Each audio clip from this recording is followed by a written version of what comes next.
Bienvenidos y bienvenidas otra vez a nuestro canal de YouTube, a nuestro canal de Trabajo Social Digital. Es una iniciativa bien divertida, bien interesante y que nos tiene que ayudar a avanzar en nuestra disciplina, ¿no?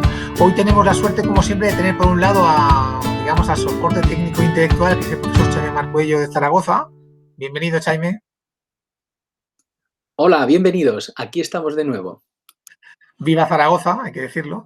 Y hoy tenemos la suerte de nosotros dos entrevistar, igual que hemos entrevistado a muchas otras personas, a una profesional de primer nivel de trabajo social en España, una gran académica, y que además, bueno, pues tiene una larga trayectoria también en la participación, que es María José Aguilar.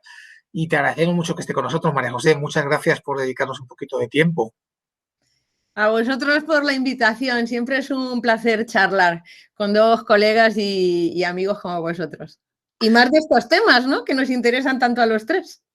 Claro, todos los que nos escucháis sabéis que nosotros siempre estamos hablando del tema del trabajo social digital, la digitalización, pero hay que ver una cosa, y es que esto ya es un fenómeno transversal. Estamos todos digitalizados en todos los sitios y por todos los sitios, o sea que ya no es algo externo, sino que está en el corazón de nuestra actividad.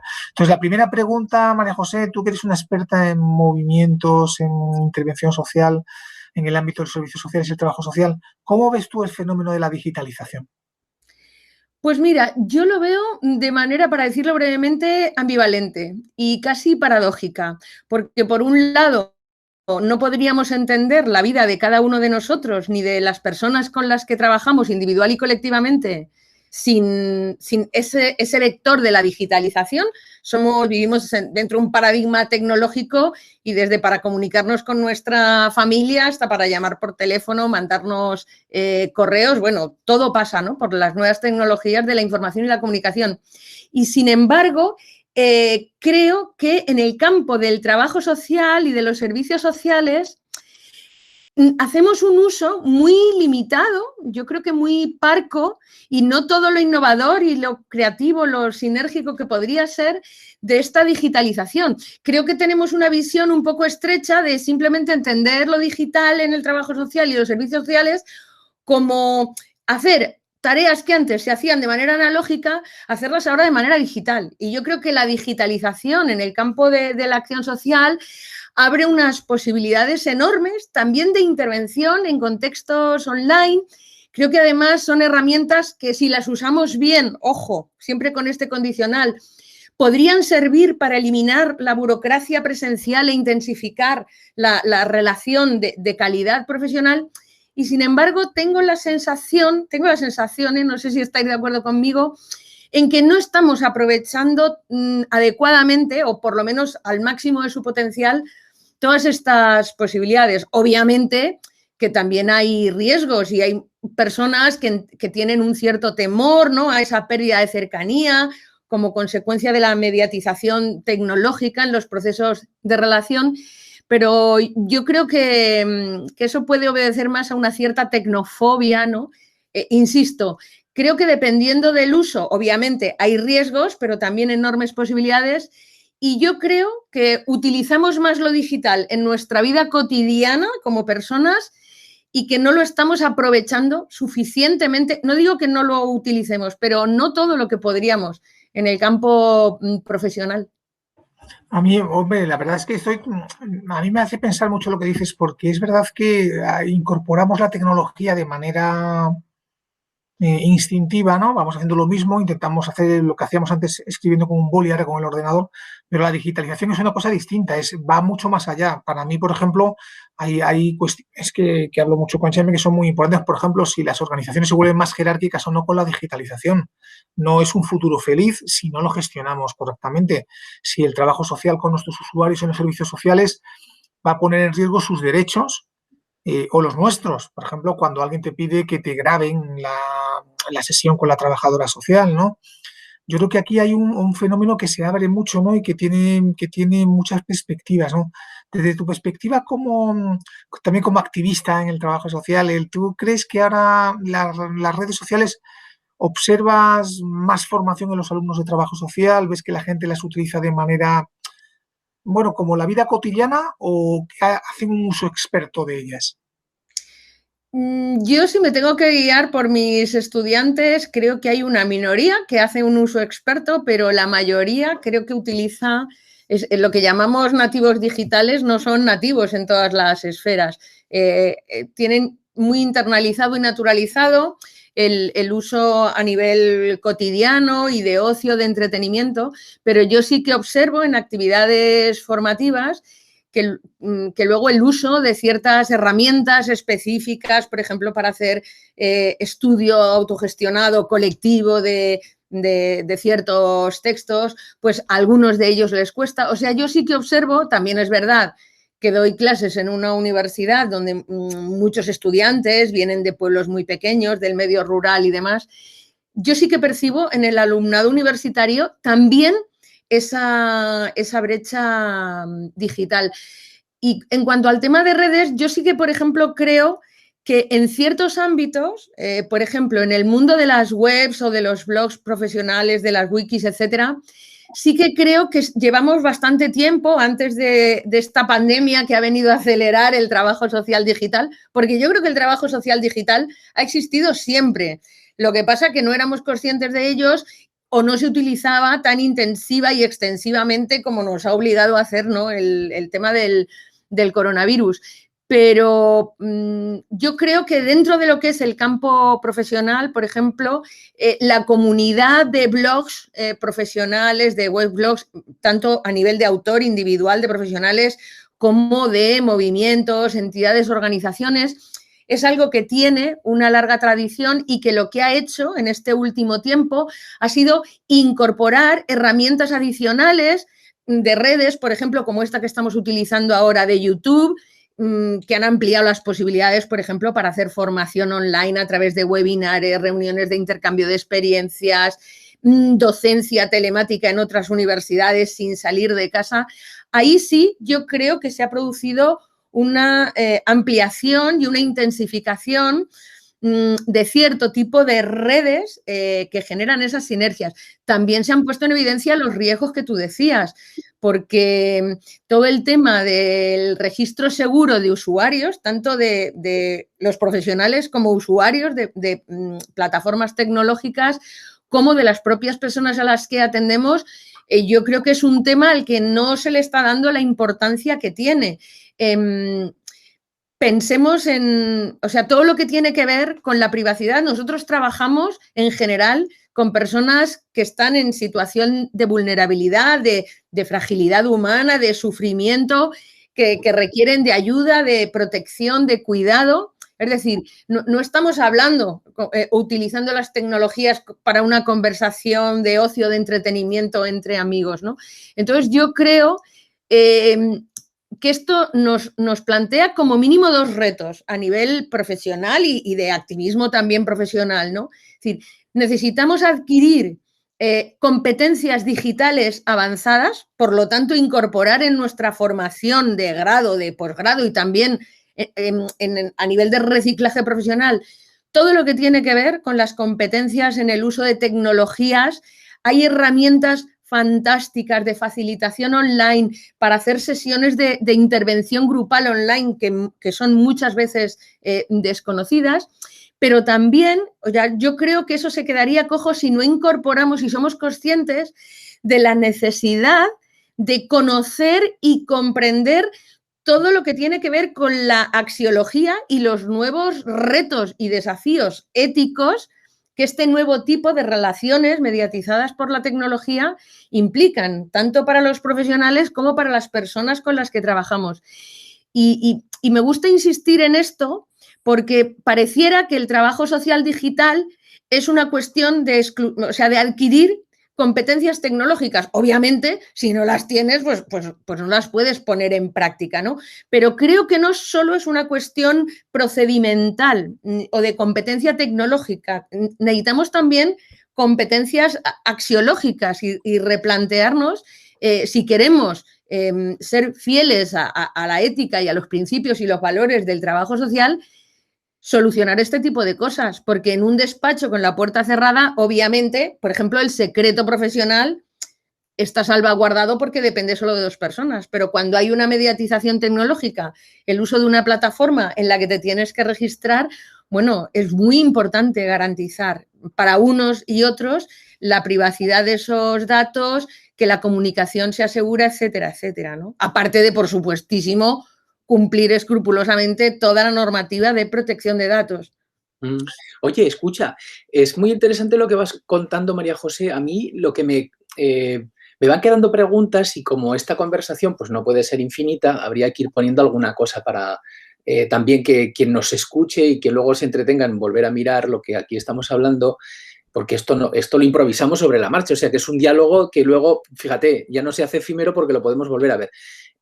Yo creo que apuntas varias cosas muy interesantes. Una, precisamente, el que vamos detrás de la tecnología, pero quizá desde nuestra experiencia lo que tendríamos que hacer es adelantarnos a la tecnología y buscar estrategias o alianzas con tecnólogos. Es decir, ya tenemos identificadas cosas que sabemos que pasan en la vida analógica, en la vida cotidiana, y vamos a ver cómo lo que sabemos hacer en trabajo social, en nuestra disciplina, en nuestra ciencia incluso, cómo lo podemos llevar al lado de los tecnólogos, porque quizás aquí es un tiempo de hibridación.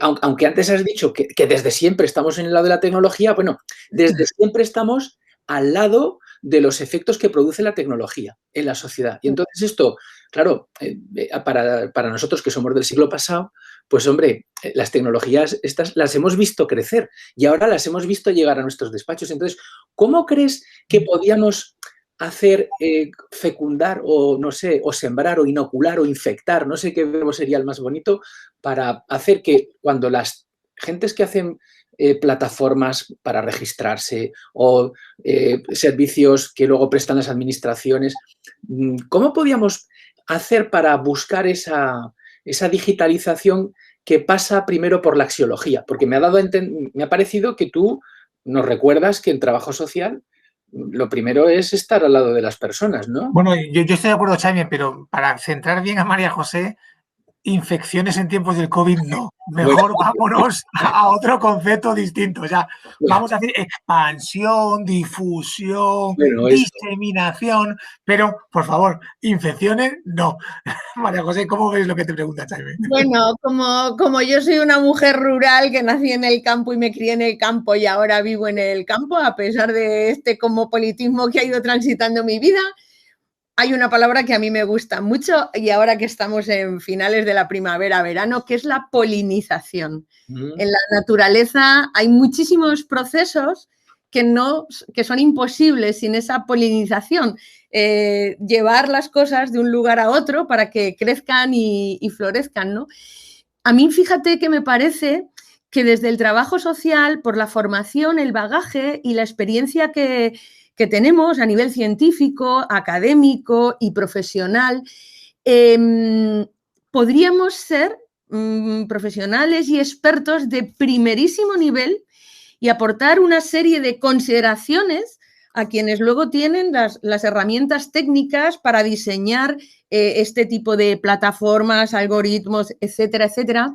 Y sin embargo, creo que somos como muy timoratos, o sea, creo que deberíamos tener más valentía, más coraje y acercarnos a la gente que desde el campo de la ingeniería, de la tecnología, etcétera, está diseñando esas cosas, pues del mismo modo que han hecho la gente de otras profesiones de ayuda, como la medicina, por ejemplo, ¿no? O sea, nosotros tenemos muchísimo bagaje y muchísimo conocimiento de las relaciones humanas y de los procesos de ayuda y creo que nuestra visión podría ser clave para que el diseño de todas esas nuevas herramientas no sea excluyente, no agrave ni consolide sesgos y desigualdades de género, raciales, etcétera, que se están poniendo de manifiesto en ese tipo de herramientas tecnológicas, porque, insisto, tenemos el conocimiento científico y además una experiencia práctica acumulada,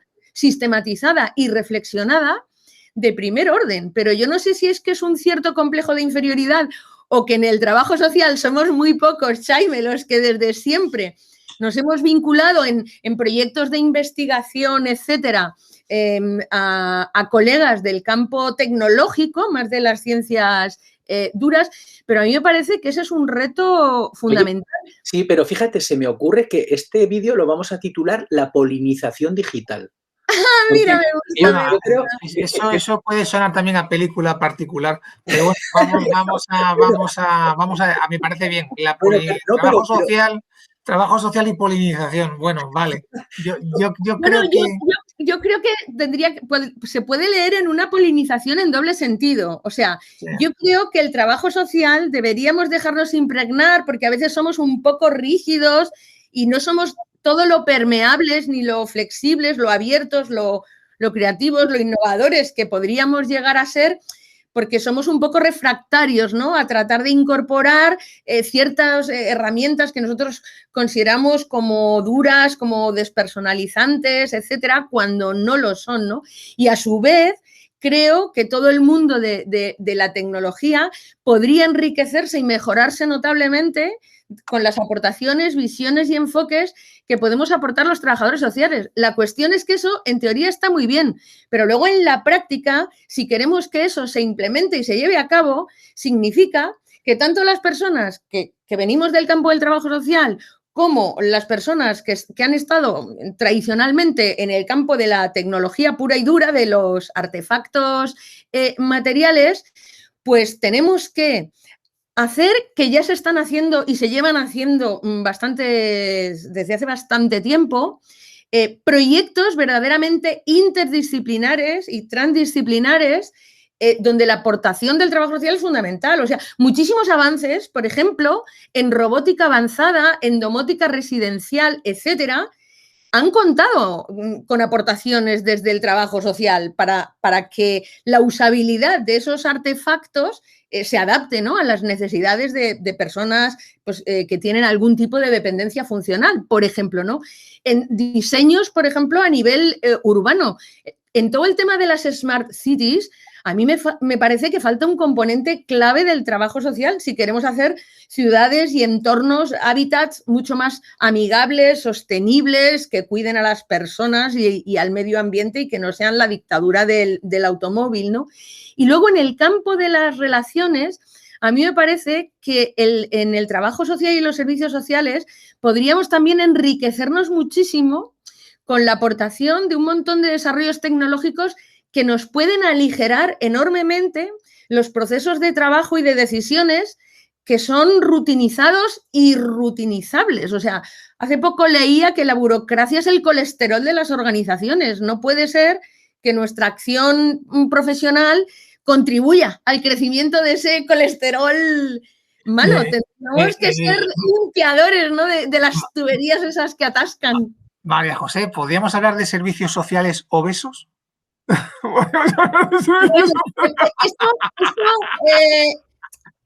Me hace gracia, pero ojo, porque la obesidad a veces, si no se entiende como patología y todo lo que implica de toxicidad para un organismo, sino que se asocia a la abundancia, te diría que no, porque en el sentido de apoyo político, prioridad presupuestaria real, universalización, etcétera, o sea, la política de servicios sociales, convengamos, para decirlo muy brevemente, que siempre ha sido el camión escoba, el furgón de cola, la pariente no pobre, sino pobrísima de las políticas sociales, y en ese sentido, más que obesa, estaría un poco raquítica, ¿no? Herida de muerte, muerta de hambre. Pero en el sentido que creo que tú lo dices, de que se engordan lo que no es relevante, o sea, se gana en grasa y se pierde masa muscular, para hacer el símil con la anatomía. Sí, porque además, o sea, yo todo lo que leo en colegas de trabajo social que trabajan en servicios sociales y de otros profesionales que también publican en internet y en redes sobre servicios sociales, o sea, el laberinto burocrático, el crecimiento exponencial de lo burocrático, lo impersonal, la deshumanización, el ir intensificando todo lo que son los procesos de control más autoritarios del trabajo social, etcétera, se han ido alimentando exponencialmente hasta llegar a convertir hacer obeso, ¿no?, ese componente del organismo de los servicios sociales, en detrimento de lo que sería la energía, ¿no? Y la masa muscular que tiene que ver con procesos de ayuda, de cuidado, de protección, de intervención social genuina, en lo que son procesos de ayuda individuales y colectivos. Por ejemplo, todo el trabajo social comunitario, salvo honrosísimas excepciones, ¿qué son eso? Excepciones, es algo totalmente desaparecido de los servicios sociales de atención primaria. ¿Por qué? Porque toda esa burocracia, todo ese colesterol malo, todo ese ha terminado fagocitando en términos de tiempo, de disponibilidad, de energía mental, etcétera, la acción profesional. Entonces, con todas estas observaciones, te diría, sí, tienes razón. Bueno, la verdad es que es un drama lo de estar muy delgado y encima tener las venas obturadas, ¿no? Las arterias obturadas, que sería un poco esto. Y en las organizaciones pasa, por ejemplo, ahora que además por norma nos están pidiendo en los servicios sociales, por ejemplo, que certifiquemos la situación de una persona en relación al desalojo, ¿no? De su vivienda, etcétera, etcétera, y nos está cayendo una avalancha de certificación por parte de los servicios sociales de multitud de circunstancias ajenas al tratamiento que son difíciles, ¿no? Que implican más trabajo. Bueno, yo creo que para acabar este vídeo, porque no puede ser muy largo, lo primero, volver a darte las gracias, María José, gracias, Jaime. Yo creo que queda claro en esta conversación un mensaje muy, muy potente, que es que tenemos que trabajar en equipo, que tenemos que ir a diseños interdisciplinares y a un codiseño participativo, y que la tecnología no solamente aplicarla, sino meterse dentro de ella para diseñar una sociabilidad distinta, un espacio distinto de interacción, ¿no? Así que con ese mensaje, pues muchísimas gracias, y a todos los que nos veis, pues recordad que aquí cada poco tiempo tenéis una nueva entrevista con personas tan interesantes como María José. Muchas gracias. Gracias a vosotros por la invitación, ha sido un placer.